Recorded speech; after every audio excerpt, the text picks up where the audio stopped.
प्यारे बच्चों, आज से फिर हम ज्ञान दर्शन कोचिंग सेंटर में केमिस्ट्री क्लास के लिए उपस्थित हुआ हूँ। प्रीवियस क्लास में हम एल्युमिनियम, जस्ता और कॉपर का एक्सट्रैक्शन निष्कर्षण पढ़ चुके हैं। अब मात्र एक धातु लोहा का निष्कर्षण पढ़ना है इस चैप्टर में। तो आज हम शुरू करते हैं लोहा का निष्कर्षण। तो देखिए, इस तरह से हम हेडिंग देंगे। सबसे पहले लोहा, आयरन। इसका नोट करें संकेत Fe।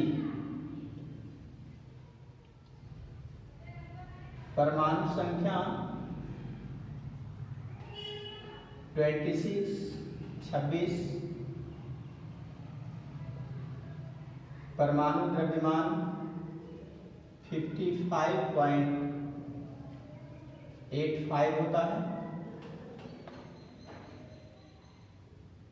इलेक्ट्रॉनिक विन्यास 2, 8, 14, 2। सेल में, इसी को सबसेल में हम देंगे 1s2, 2s2, 2p6, 3s2, 3p6, 3d6, 4s2 सब सेल में। उपस्थिति,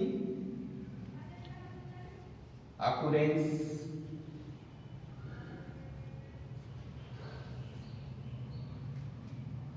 लोहा प्रकृति में मुक्त अवस्था में नहीं पाया जाता। नोट कीजिए, मुक्त अवस्था में नहीं पाया जाता है, नहीं पाया जाता है। और संयुक्त अवस्था में यौगिकों के रूप में पाया जाता है। संयुक्त अवस्था में पाया जाता है। फिर से ध्यान देंगे, लोहा का संकेत Fe, परमाणु संख्या 26, परमाणु द्रव्यमान 55.85, इलेक्ट्रॉनिक विन्यास होता है सेल में। कक्षा में 2, 8, 14, 2 फर्स्ट ईयर में पढ़े हैं आप 11th क्लास में। और उप कक्षा में 1s2, 2s2, 2p6, 3s2, 3p6, 3d6, 4s2 सब सेल में होता है। उपस्थिति की बात करते हैं तो लोहा प्रकृति में मुक्त अवस्था में या स्वतंत्र अवस्था में नहीं पाए जाते हैं। यह संयुक्त अवस्था में यौगिकों के रूप में पाए जाते हैं। इतना हम नोट करें पहले।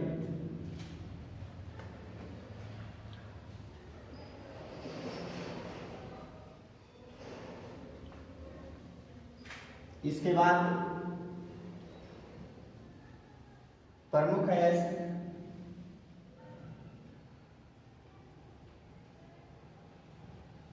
इसका अयस्क फर्स्ट नंबर देंगे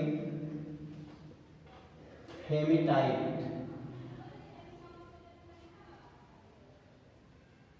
Fe2O3। Second number magnetite, Fe3O4। Third number iron pyrites, FeS2। Fourth siderite, FeCO3। Iron का 4 एस हमको याद रखना है। हेमेटाइट सबसे इंपॉर्टेंट है, इससे हम लोग लोहा का निष्कर्षण पढ़ेंगे। क्वेश्चन में देता है कि हेमेटाइट एसिड से लोहा का निष्कर्षण कैसे किया जाता है। तो इसका फॉर्मूला याद रखेंगे, Fe2O3, magnetite Fe3O4, iron pyrites FeS2, सिलेराइट FeCO3। यहाँ बच्चों एक ऑब्जेक्टिव क्वेश्चन भी देता है कि हेमेटाइट किसका अयस्क है। ऑप्शन में लोहा रहेगा, लोहा को सही करना। हेमेटाइट का क्या फॉर्मूला होता है, Fe2O3, या फिर लोहा का निष्कर्षण में पूछेगा कि लोहा का निष्कर्षण हेमेटाइट अयस्क से कैसे किया जाता है, या फिर देता है लोहा के दो प्रमुख अयस्कों के नाम लिखें, इसका निष्कर्षण हेमेटाइट अयस्क से कैसे होता है। तो दो प्रमुख अयस्क का नाम लिखने के लिए जब देता है तो वहाँ अयस्क के नाम के साथ हम इसका फॉर्मूला जरूर देंगे। अब इसके बाद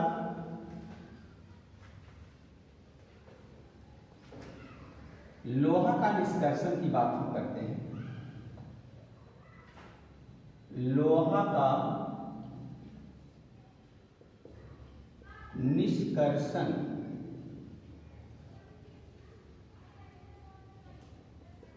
एक्सट्रैक्शन ऑफ आयरन। लोहा का निष्कर्षण, ध्यान रहे कि लोहा का निष्कर्षण हम प्रायः हेमेटाइट अयस्क से करते हैं। जनरली तौर पर लोहा का निष्कर्षण हेमेटाइट अयस्क से होता है। इसके लिए हेमेटाइट अयस्क प्रायः उच्च कोटि का अयस्क होता है। इसके सांद्रण करने की आवश्यकता नहीं होती है, जारण करने की भी जरूरत नहीं पड़ती है। यदि कुछ विशेष परिस्थिति में इसका जारण करना भी पड़ा तो जारण हवा की पर्याप्त मात्रा में करते हैं। इसके जारण के फलस्वरूप, ध्यान देंगे, इसके जारण के फलस्वरूप अशुद्धियां, नमी इत्यादि मुक्त हो जाते हैं। फिर से हम लोग सुने, एक लाइन में हम दे देंगे कि लोहा का निष्कर्षण हेमेटाइट अयस्क से प्रायः किया जाता है। हेमेटाइट अयस्क उच्च कोटि का अयस्क होता है। इसके सांद्रण और जारण की आवश्यकता नहीं पड़ती है। यदि विशेष परिस्थिति में इसका सांद्रण किया भी जाता है तो सांद्रण के फलस्वरूप इसमें उपस्थित अशुद्धियां जैसे सल्फर डाइऑक्साइड, गंधक, आर्सेनिक इत्यादि निकल जाते हैं। अब जारण से बने अयस्क या जारित अयस्क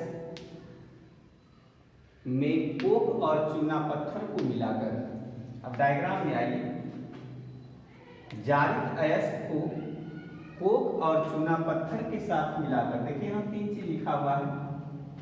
जारित अयस्क है, कोक और चूना पत्थर, इसको मिश्रित कर एक वात्या भट्ठी में ले जाते हैं।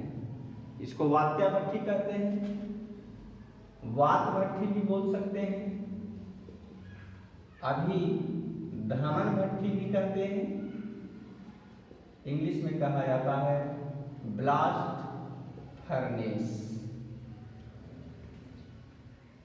तो अयस्क को जो लिखना है, अयस्क को कोक और चूना पत्थर के साथ मिश्रित कर चित्र के अनुसार एक वात भट्ठी में ले जाया जाता है। यहाँ दोस्तों डायग्राम देना है, बताएंगे कैसे कैसे क्वेश्चन आता है।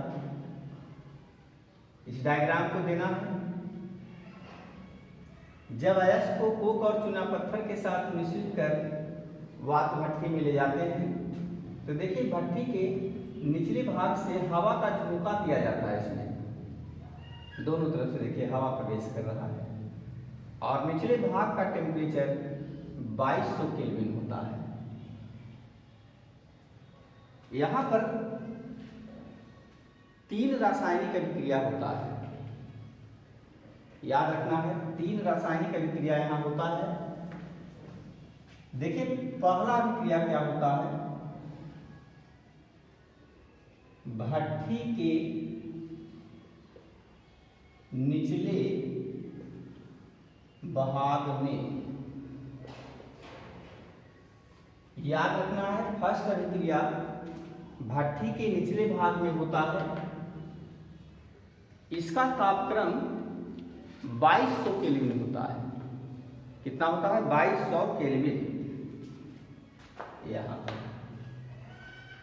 भट्ठी के निचले भाग का टेम्परेचर होता है 2200 केल्विन। इस तापक्रम पर कोक, 3 चीज में आया था, अयस्क, कोक और चूना पत्थर।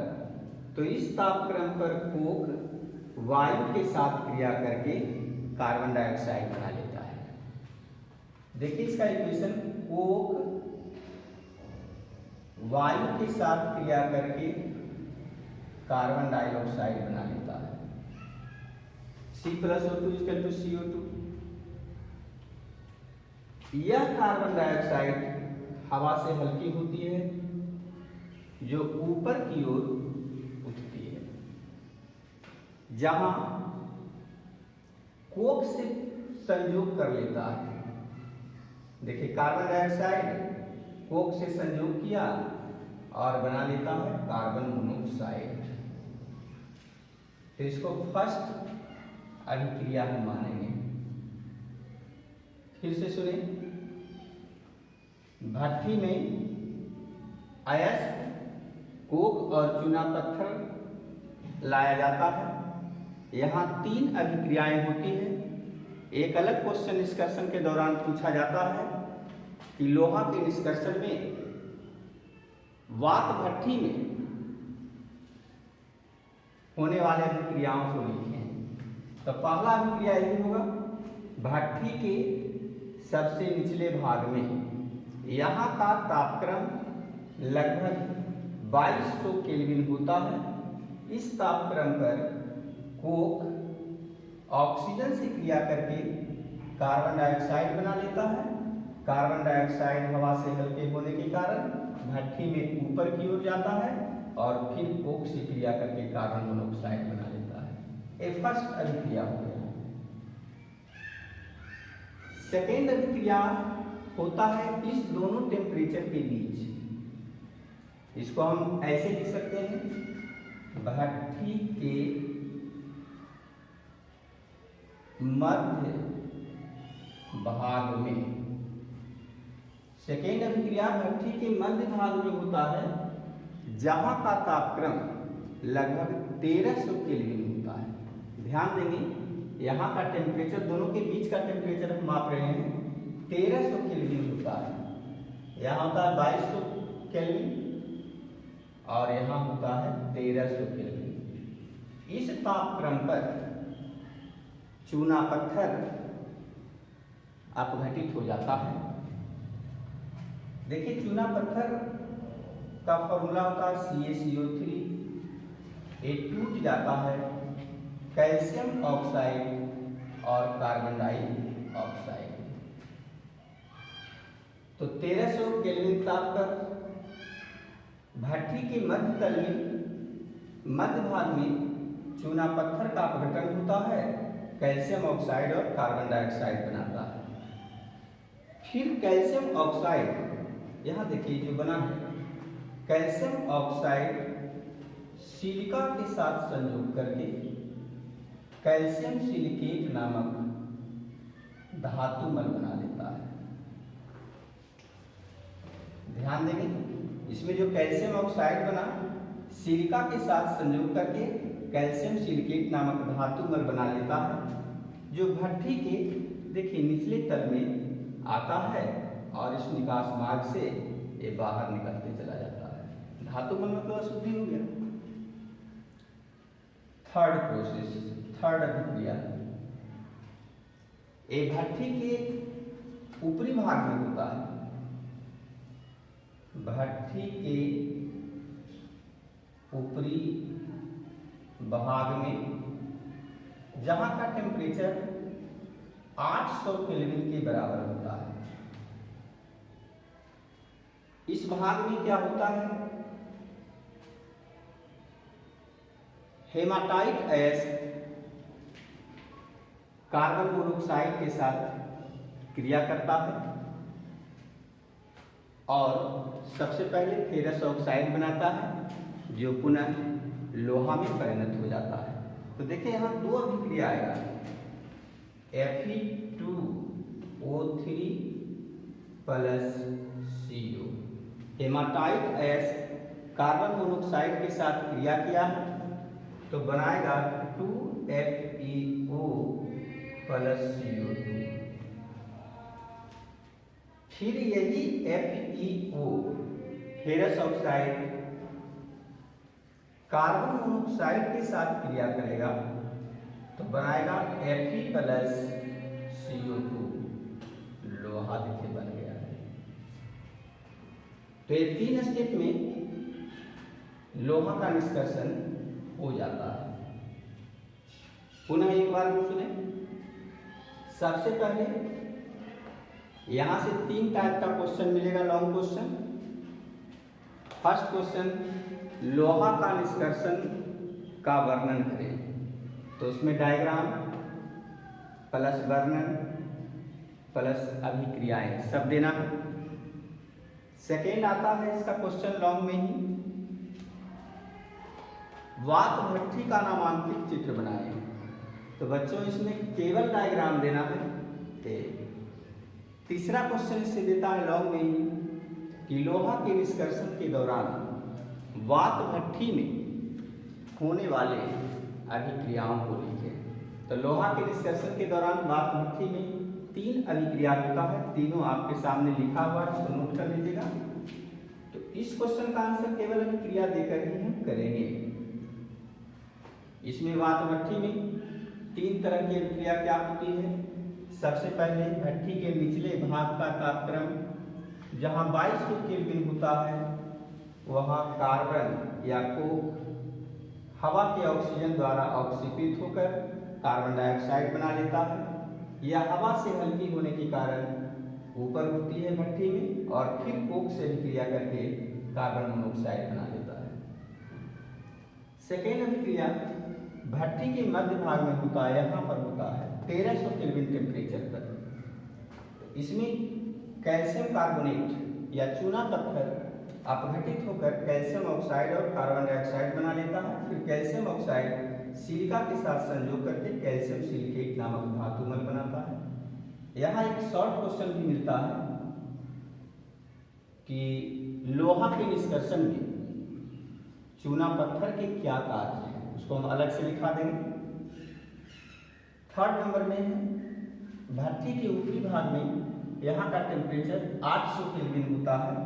यहाँ हेमाटाइट गैस कार्बन मोनोऑक्साइड से क्रिया करके सबसे पहले फेरस ऑक्साइड बनाता है और फिर फेरस ऑक्साइड कार्बन मोनोऑक्साइड से क्रिया करके लोहा में परिणत हो जाता है। अब जो लोहा बना वो भट्ठी के सबसे निचले तल में पिघले हुई अवस्था में चला आता है, जिसे भट्ठी से बाहर किसी बर्तन में ढाल लिया जाता है। ढाल लेना का मतलब उसको निकाल लिया जाता है। जब ये लोहा तरल अवस्था से ठोस रूप में परिणत होता है तो ऐसे लोहा को हम ढालवा लोहा कहते हैं। ढालवा लोहा कहते हैं।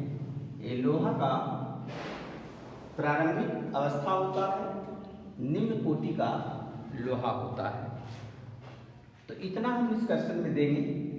फिर से हम 3 बात बतलाते हैं। यहाँ क्वेश्चन पूछता है लोहा के निष्कर्षण का वर्णन करें, फिगर देंगे और पूरा निष्कर्षण का वर्णन करके इसका हम इक्वेशन साथ साथ दे देंगे।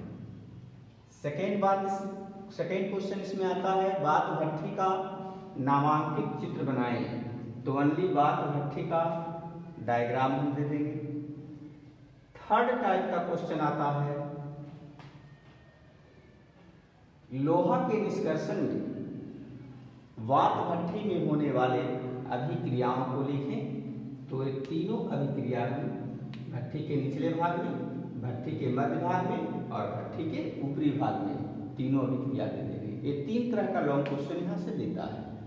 एक शॉर्ट टाइप का क्वेश्चन देता है कि लोहा के निष्कर्षण में चूना पत्थर के क्या कार्य हैं। तो देखिए, चूना पत्थर लोहा के निष्कर्षण में क्या किया है। चूना पत्थर सबसे पहले अपघटित हो गया है, टूट गया है, जो सिलिका के साथ संयोग करके कैल्शियम सिलिकेट नामक धातुमल बना लिया है। यानी कि धातुमल के रूप में गंदगी को ये बाहर करने का काम कर रहा है। तो आज के क्लास में हम लोहा का निष्कर्षण बतलाए हैं, इसे कंप्लीट कीजिएगा। एक और क्लास लगेगा, ये चैप्टर समाप्त हो जाएगा, लास्ट क्लास हो जाएगा। Thank you.